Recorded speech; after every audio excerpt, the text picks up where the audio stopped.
a nickel for every time I made a video about a talking toy made by Mattel in the early 2010s that, despite being popular, faded into obscurity. Then I'd have 2 nickels, which isn't a lot, but it's weird that it happened twice, right? Oh man, I just knocked over my camera. I'm picking it up. Sorry about that. Hi my lovelies, and welcome back to my channel. So, semi-recently you might remember I made a video diving into the history of the Fidget Friends, which were a interactive short-lived robot toy made by Mattel. And going into it, I could have never guessed the utter lack of documentation this toy line would have had online, considering how popular it was back in the day. However, because of the overwhelming amount of children's lost media, it definitely wasn't too shocking, and the topic of today's video is no different. The Sing-A-Ma-Jigs were a line of stuffed animals made by Mattel, but these weren't just your ordinary stuffed animals. They were electronic, powered by AAA batteries that came with the toy, and the gimmick was they could sing and do other commands simply by pressing their bellies. While searching for information on these guys, many sources actually referred to them as dolls, but that's just not true. So we're sticking with stuffed animals because that's always what I've considered them. And funny enough, I did bring these up in my criminally underrated lulaloopsey deep dive when talking about the Silly Singers line, because how could I not be reminded of them? They basically sing and dance when you like press on their tummy. It's almost like nothing comes to mind. So that's what partly inspired this video. Ever since I made that video, I've gotten a few like select comments here and there about looking into them. So that's what we're doing today. Anyway, the Sing-A-Ma-Jigs would make their debut in 2010 at the New York Toy Fair. And although I was unable to find like a specific date for these toys' release, according to an article by the Denver Post, they actually started hitting shelves in select Toys R Us locations as early as February of 2010, priced at $12.99, which I think was done to maybe test sales for these toys. Usually when a toy appears at the New York Toy Fair, they don't actually go on sale like that shortly after, or at least with most toys I've researched, I've noticed that kind of pattern. But it was definitely February 2010 when they were at the Toy Fair. All the videos I found of the Sing-A-Ma-Jigs at the Toy Fair were from February of 2010, that's when they were posted. So with that in mind, I am going to assume that it was February 2010, but it was after the Toy Fair. However, the toys would be available shortly in not only more Toys R Us locations, but they would expand to selling the toys in more stores like Walmart, Target, and Kmart because of how successful the sales ended up being. See, Sing-A-Ma-Jigs were a hit that caught Mattel by surprise, and they had like YouTube to really thank for that, because Sing-A-Ma-Jigs had been making their way onto the platform with multiple videos including them actually going viral. So Mattel was able to rely on that as like a marketing campaign or promotion instead of needing to make an elaborate marketing campaign of their own for the toys. Personally, I think this was due to how funny the concept of this toy is. Like, just seeing a Sing-A-Ma-Jig in a video, I think you'd be lying if you didn't say that they don't immediately like catch your attention from their vibrant, colorful designs to the various commands they have with the press of a button. I know I mentioned squeezing their tummy, but actually squeezing their right hand was how you could switch between their 3 different modes. Their first mode was talking, which was their own kind of gibberish language and not actual words. Then was harmonization, which is their little like ooh ah sounds. But if you had multiple Sing-A-Ma-Jigs, you could actually make them hum in harmony together, so that's what the feature was. And lastly, of course, was singing. Each Sing-A-Ma-Jig was programmed with their own song that they could sing that was personalized just for that Sing-A-Ma-Jig. For example, the songs that the original 4 Sing-A-Ma-Jigs had were Oh Where Has My Little Dog Gone, When the Saints Come Marching In, Skip to My Lou, and Home on the Range. But as more Sing-A-Ma-Jigs were released, we saw the addition of songs like Twinkle Twinkle Little Star, Yankee Doodle, 99 Sing-A-Ma-Jigs on the Wall, She'll Be Coming Around the Mountain, London Bridge Is Falling Down, and Girls Just Wanna Have Fun. But my favorite by far has to be the Sing-A-Ma-Jig that sings All Star by Smash Mouth. I can't stress this enough how much of an absolute need this is for me to get my hands on this. The unfortunate part of that is this specific Sing-A-Ma-Jig is actually really like extremely hard to come by, since they didn't release the All-Star Sing-A-Ma-Jig in the US, just in the UK, Japan, and Korea. Funny enough, when I was searching for this video to actually hear like this Sing-A-Ma-Jig All-Star Sing All-Star, the first thing that popped up was a video of Tom Green, which I don't know why was like the last thing I ever expected to like come across. But in his video, he talks about how he got the All-Star Sing-A-Ma-Jig for Hank for his 40th birthday, which wasn't an easy task, but the search came to an end when a fan ended up buying one for him in Japan and then shipping it to him, you know, in America. I guess I can only hope to come across an all-star Sing-A-Ma-Jig in this lifetime. Also in the video, some other fans hacked a regular Sing-A-Ma-Jig to sing all-star and happy birthday to Hank Green, which first of all is so fucking funny, but also that's the same exact Sing-A-Ma-Jig that I found in my attic. Let's do a little story time about this guy. This is my Sing-A-Ma-Jig! Although when I found this, the sound did not work at all.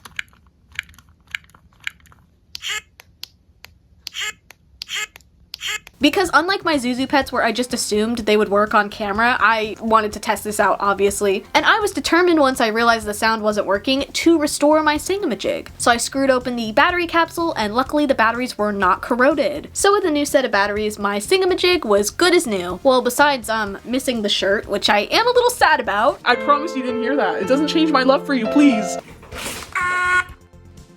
Sorry, this is this. I'm trying, that's why I was fixing it, because look. And if you're wondering, the song My Sing-A-Ma-Jig is actually programmed to sing is This Little Light of Mine, which is kind of ironic because I changed the batteries and now, you know, this little light of yours will shine. So let's take a listen, shall we? Little song. Little song.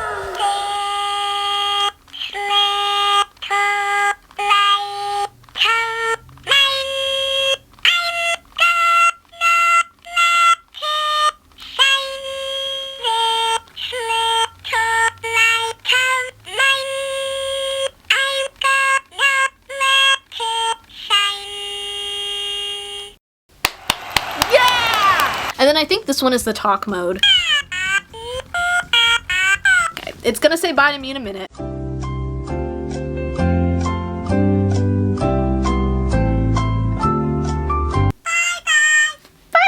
Anyway, even if the batteries were corroded, I wasn't gonna let this, you know, no sound stop my good time. I started making TikToks with this thing, and I'm not even like a frequent TikTok user, but I can't stop.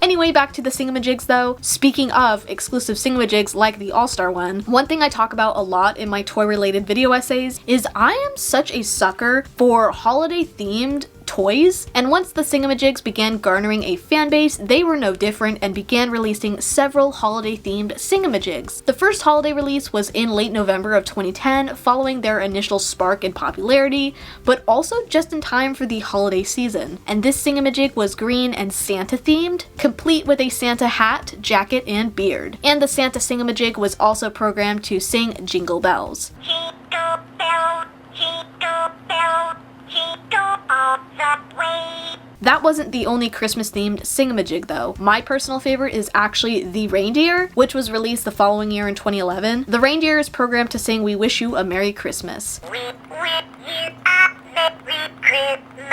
We wish you a Merry Christmas.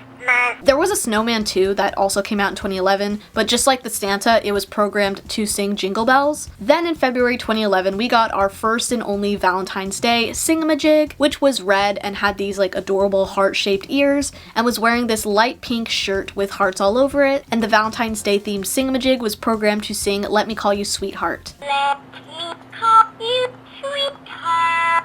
I'm in love with you. In March of 2011, there would also be an Easter-themed Sing-A-Ma-Jig as well, which was, of course, a white bunny rabbit and wore a blue polka-dotted shirt, except the polka dots were actually Easter eggs. The Easter Sing-A-Ma-Jig was programmed to sing Here Comes Peter Cottontail. Here comes Peter Cottontail, hopping down the bunny trail. In July of 2011, there would also be a 4th of July Sing-A-Ma-Jig. My pronouns are USA. Which was blue, wearing an American flag shirt, and obviously they had to program it to sing the Star Spangled Banner.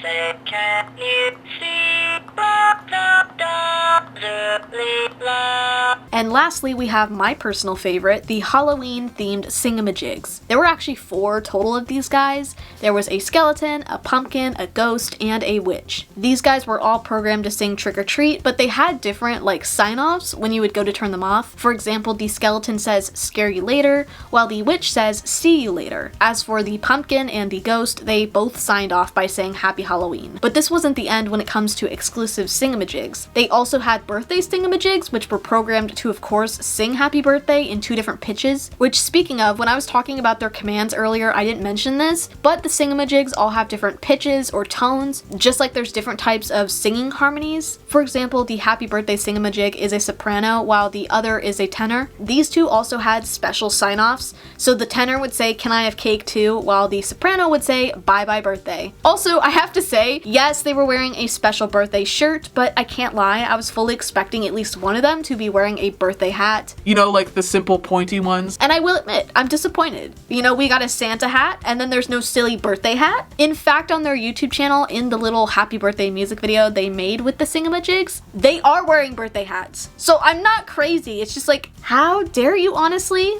Don't tease me like that. To end off our exclusive Sing-A-Ma-Jigs though, the most uncanny Sing-A-Ma-Jigs by far have to be these Mickey and Minnie Mouse ones. I am so scared. I actually find Sing-A-Ma-Jigs really cute. Like, I've seen people call them creepy, but to me it's just like the silliness of the toy that lets me see past that. Like, yes, they're ugly, okay? But in a way that intrigues me because they are so silly. I also think a factor that plays into the creepiness of specifically these 2 is the fact that they're based on already existing characters. As far as music goes, Mickey is actually programmed to sing the Mickey Mouse Clubhouse theme.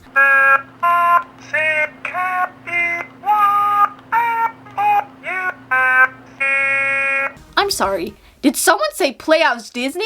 No, seriously, thank you for those who followed the saga on my community tab. I've never had this problem, but I can't believe YouTube tried to say that that video was for kids, despite me saying fuck several times. I was concerned that the reach of that video would actually be destroyed by that, but it hasn't, and I just want to say thank you to everyone who's been commenting for the algorithm. It's starting to get back on track, so show that video some love if you haven't. Anyway, Mickey sang the theme song while Minnie sang Hot Dog, and after listening to both of them, I find Minnie's like to be especially unsettling.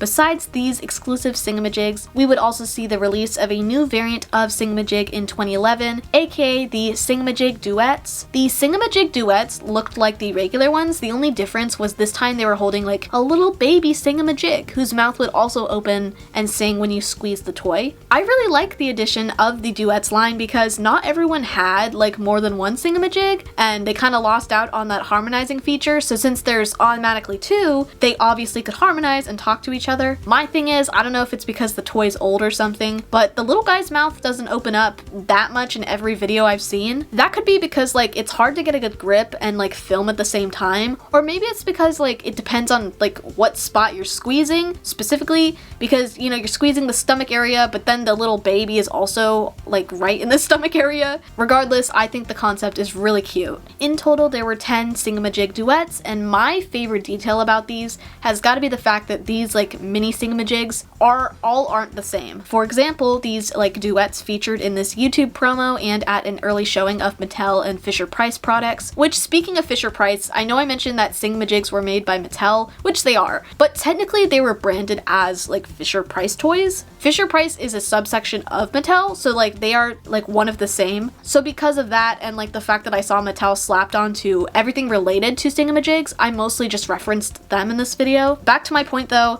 not all mini Sing-A-Ma-Jigs are the same. These ones that I pointed out, I thought they were bears initially, but they're just called babies. It feels so ominous, but then again, what are the Sing-A-Ma-Jigs? Like, we don't really know? Or maybe we did, but there's not documentation of it now, so I guess we're never finding out. Then if we look at this red one, we have this little guy, which I'm gonna assume is a puppy. I mean, yeah, the ears make it kind of obvious, but I'm also basing this off the fact that it sings, "Where has my little dog gone?" We also have this blue one, which has a little kitty. This one has got to be my favorite of the little baby duets. I don't know what to call them, like they don't have a name. I guess I shouldn't call them baby because there's already the babies. And this one is programmed to sing listening, he's a jolly good fellow. Like, yes, he is. I just want to put him in my pocket. There's also mice, koalas, and an actual bear, which specifically reminded me of that evil bear from Toy Story 3. I thought that when I saw like the pink little baby too, but I thought that even more when I saw the actual bear. They are literally twins. And well, as far as original Sing-A-Ma-Jigs go, we've actually reached the end. There is literally no information whatsoever online in regards to why the Sing-A-Ma-Jigs like stopped being produced,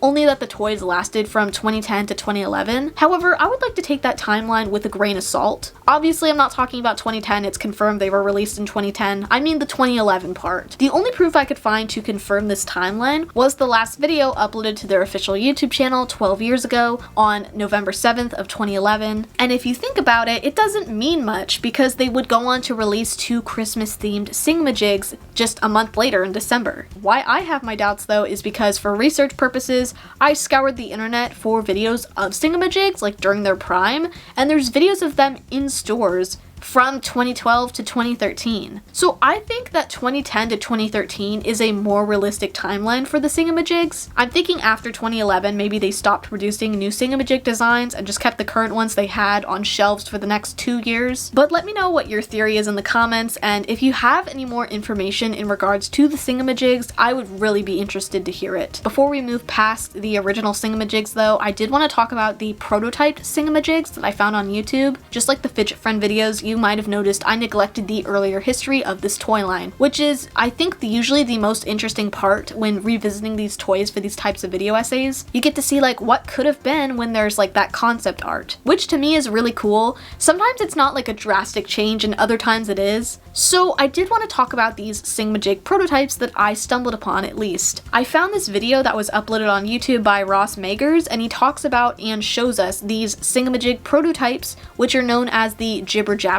Right off the bat, if we look at them, the concept is definitely similar, but they look drastically different. They have this like scraggly looking fur and these bright rosy cheeks. The Jibber Jabbers also remind me a lot of a bug for some reason. Again, I don't really know what the Sing-A-Ma-Jigs are supposed to be, but they remind me more of like an alien type thing than a bug. That purple one in particular, he looks like he could fill in for the bee on the Honey Nut Cheerios cereal box. Another thing we notice in this video is we get to see the 3 commands of the Jibber Jabbers. The first being Jibber Jabbering, aka talking. Then they have the ability to sing the ABCs, but also they have the ability to count. Now, the ABCs are very similar to the harmony ooh-ah sounds in a way, and the final product obviously does talk, but the counting is like completely new territory, or should I say old, you know, it's a prototype. This feature obviously didn't make it to the final product. Well, kind of, okay? The Jibber Jabbers actually can still sing in harmony, but the red one can also sing Happy Birthday too. Other than that, that's all we really know about the Jibber Jabbers. That video is the only proof of their existence. We don't have a time frame either of when these guys were made, but if I had to guess, I would say like 2007, 2008. However, I did notice the description of this video says, the original prototype presentation for the now defunct Sing-A-Ma-Jigs line for Fisher-Price, which proves they were defunct by 2014. We just don't know when. Anyway, although I did say that we've reached the end of Sing-A-Ma-Jigs, I emphasized the original Sing-A-Ma-Jigs for a reason. Because in 2016, with the help of a toy company called Funrise, the Sing-A-Ma-Jigs universe would be expanded upon with the introduction of Sing-A-Ma-Lings. Sing-A-Ma-Lings officially made their debut in July of 2016 with the catchphrase "silly little singing things," and introduced us to 6 characters: Darcy, Bo, Sawyer, Noodle, Blush, and Frankie. I'm so glad these have names because it makes it like much easier to talk about. Unlike the original Sing-A-Ma-Jigs, and this is no shade to them, I feel like the designs of the Sing-A-Ma-Lings are like much more creative. First of all, I know Sing-A-Ma-Jigs have a little like fuzzy hair sprout on the top of their head, or some of them do, but tell me why the Sing-A-Ma-Lings have it sticking like straight up as if they had just walked out of a DreamWorks Trolls movie. I also noticed we brought back the heart-shaped ears with the character Blush, which before this point were exclusive to the Valentine's Day Sing-A-Ma-Jig. In fact, if we look at the two side by side, this Sing-A-Ma-Ling obviously seems to be a fresh modern take on that specific Sing-A-Ma-Jig, and I love it. No pun intended. I also really like the Sing-A-Ma-Lings use of accessories. For example, we have bows and bow ties, which we really only saw on the mini Sing-A-Ma-Jig previously, though hers is like much larger than the ones on the Sing-A-Ma-Lings. My favorite thing though has to be Darcy and Frankie, the Sing-A-Ma-Lings wearing dresses, because the detail of like matching the patterns on their dresses to the inside of their ears is absolutely adorable. Darcy specifically is my absolute favorite. I am such a sucker for like star pattern things, but also I just really like this color palette. Oh, and also Noodle has a neon pink mustache, which I'm just obsessed with that too. One thing about me is, do you guys remember like back in 2012, 2013 when everyone just decided to become obsessed with mustaches for some reason? Yeah, those were dark times, weren't they? But no. I know it's not exactly the same shade of pink, but I'd be lying if I said that Noodle didn't immediately remind me of Worf's stash. And the pattern of this shirt reminds me of Previously on a very special Clone High. There were also these really cute little chibi versions of the characters at the beginning of every video on the Sing-A-Ma-Lings YouTube channel, on their boxes, and even on the Tiny Pop's website, where there used to be games, videos, and competitions related to the toy. After these 6 were released, at some point another batch would be, which included the following characters: Alfie, Pierre, Sunny, Rainy, Tinker, and Lulu. And I say at some point because just like the Sing-A-Ma-Jigs, there wasn't much documentation on these guys, and maybe even less. My guess is that the second batch of toys released sometime during 2017, although the Sing-A-Ma-Lings YouTube channel's last upload was September 29th, 2016. The official Funrise Toys YouTube channel's last upload wouldn't be until March 24th of 2017. I tried to check their Instagram to get a better time frame for when they stopped posting them, but both accounts had no remnants of this toy line. The first post on their main account was from November 2017, and their first post from the UK account was from 2018, which means the toys were phased out before this point. The strangest part about this to me is these toys had garnered quite the attention on YouTube. Like, if we go back to the official Funrise UK toy channel, their most viewed video is a Sing-A-Ma-Ling video, and most of their most viewed content is Sing-A-Ma-Ling content. Even the videos that don't seem to have as many views, if we compare it to their other like non-Sing-A-Ma-Ling content, I mean, not all the truck videos on that channel did bad, but once they started posting Sing-A-Ma-Ling content, there was a difference in views, and it was pretty drastic. And this isn't even taken into account the actual Sing-A-Ma-Lings YouTube channel. Their most viewed video on that channel surpassed 600,000 views. So I didn't actually realize this until I was editing this video, but if we take a look at the original Sing-A-Ma-Jigs YouTube channel, this view difference is like crazy. Like, the Sing-A-Ma-Lings were way more popular than the original Sing-A-Ma-Jigs could ever be. I mean, they did go viral based off a lot of videos of people playing with the toys. Also, the amount of views they got was viral back in, 2010, when YouTube was still like fairly new. But I don't know, I still think it's crazy. Like, I don't know why I was thinking these views were like on the same level as the original, but clearly not. And the lowest viewed video on that channel has 267,000 views, which for reference is the same amount as my PBS Sprout video. And based on that, I can tell you that a good chunk of people still obviously saw that video. I don't know if these toys just weren't like widely available or something, which caused bad sales, but unlike the Fidget Friends, they had an audience. The market was there for this toy, and it would still be there, I guarantee, if we saw a re-release of some kind. That's why the lack of information and documentation is especially bizarre for this one. Let me tell you, I'm loving covering these like somewhat obscure toy lines that lack the proper documentation of their history online. However, it sucks because I wish this one wasn't such a mystery. This is why, I emphasized this last time too, but documentation of children's media and or properties is very important, because the story ends here, and I don't know why the Sing-A-Ma-Lings disappeared or why the original Sing-A-Ma-Lings were even defunct to begin with, but what we do know is they've won over the hearts of people everywhere, young and old. It's always really rewarding to like revisit things from my childhood until I stumble upon cases like this, because how could something that so many people enjoyed have this happen to it? It doesn't make any sense. And sure, there's a ton of interactive toys out there, but this one specifically is especially charming to me. It's just really such a shame that this is the fate it would receive. And that's pretty much it. Sorry this video was all over the place. I really did try to give the Sing-A-Ma-Jigs and the Sing-A-Ma-Lings the appreciation they deserve. Let me know in the comments if you remember either the Sing-A-Ma-Jigs or the Sing-A-Ma-Lings, and if you had any, who was your favorite? Anyway, I will see you guys in my next video. Bye.